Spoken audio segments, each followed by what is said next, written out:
Welcome to the Making of a Nation, American History in VOA Special English. A new leader stood before the American people on March 4th, 1913. He was Woodrow Wilson, the 28th President of the United States. Wilson belonged to the Democratic Party. He was progressive in his belief that government should take an active part in efforts for social reforms. This week in our series, Kay Gallant and Harry Monroe begin the story of Wilson's presidency.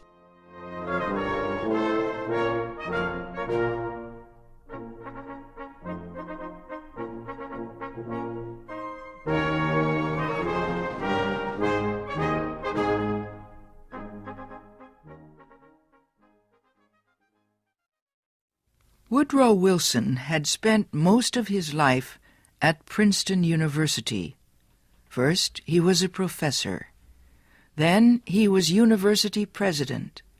Next, Wilson was elected governor of the state of New Jersey. His early success as governor made him a leading candidate for the Democratic presidential nomination in 1912.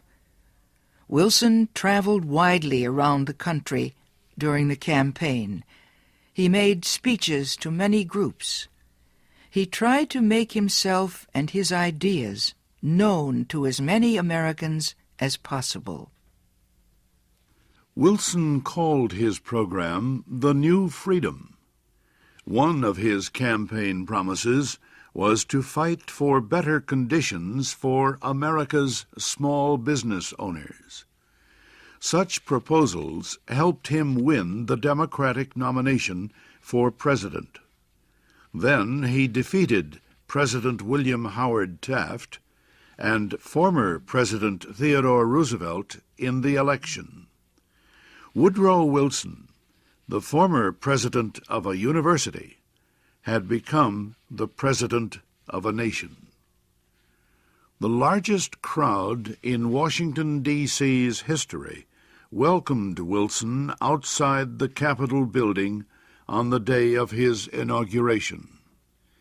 He called on the American people to join him in making the country a better place. "Our duty," Wilson said, "is to correct the evil without hurting the good. I call all honest men, all patriotic, all forward-looking men to my side."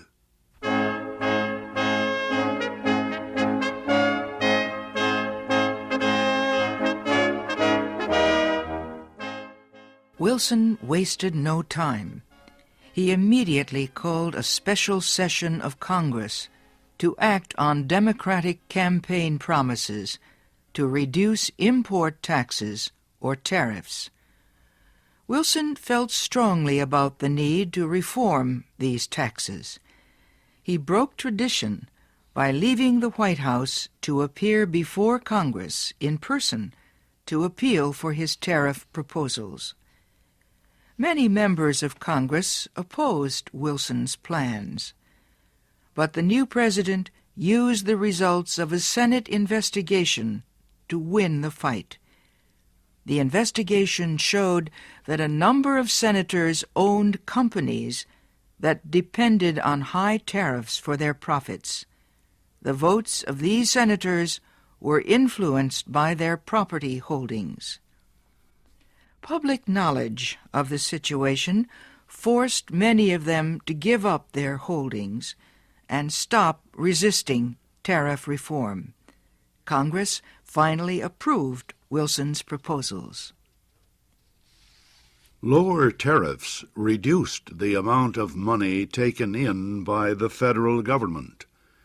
So the Senate also approved a tax on income or earnings.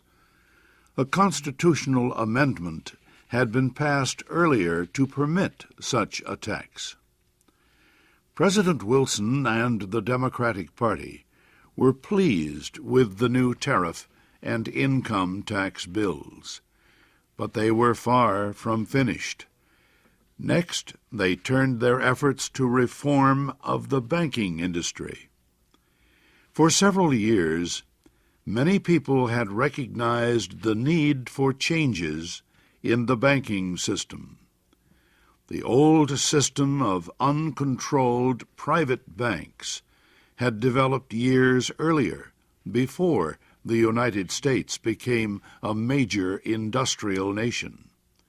Many people agreed that a more modern system was needed, but they could not agree on details. President Wilson said control of the nation's wealth was held by too few men. He noted a report that said just 2 men controlled 10% of the total wealth of the United States. Wilson said the nation needed a money supply that could be increased or reduced when necessary to correct economic conditions. He said a method was needed to let banks help each other during economic emergencies. And, he said, laws were needed to prevent a few wealthy men from using the economic resources of the country for their own purposes. Finally, Wilson said the control of this system of banking must be public, not private. It must belong to the government itself. Wilson called his proposal for a central bank the Federal Reserve System. Under the plan, the nation would be divided into 12 areas. Each area would have its own Federal Reserve Bank. These area banks would not do business with the public. They would serve only as bankers' banks, and they would issue a new form of money supported by the federal government.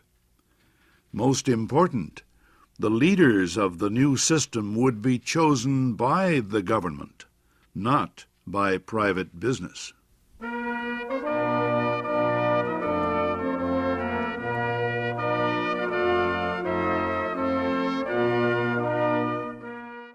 Bankers, business leaders, and their representatives in Congress sharply criticized President Wilson's proposals. They said government control of the banking system was socialism, not capitalism. But Wilson refused to change his proposals, and he helped to lead the fight to make them law. Finally, Congress agreed.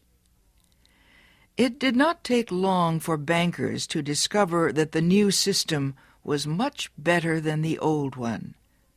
Today, the Federal Reserve System is one of the most important institutions in the United States. For Woodrow Wilson, the fight over the banking system was yet another political success. He had won major reforms in the nation's tariffs, taxes, and banking systems. Now he told Congress that new legislation was needed to control the power of monopolies and trusts. These were the giant companies and business alliances that controlled complete industries. Wilson proposed a new antitrust law to control the actions of large companies. His supporters in Congress wrote a bill that listed a number of business activities that no longer would be permitted. For example, no longer could a company set prices that would reduce competition or create a monopoly. No longer could corporations buy stocks of competing companies. No longer could they demand that a store refuse to sell competing products. The new bill also protected labor unions from being charged with antitrust violations. It gave unions more power to organize and protect workers. At President Wilson's request, Congress also prepared a law that set up a government agency called the Federal Trade Commission. The commission was given the job of investigating wrongdoing in business. It had the power to force companies to obey the new antitrust laws and other rules. Both the antitrust law and the Federal Trade Commission help protect small business owners from the power of business giants. Once again, the proposals caused fierce debate, but once again, Congress finally voted to give Wilson most of what he wanted.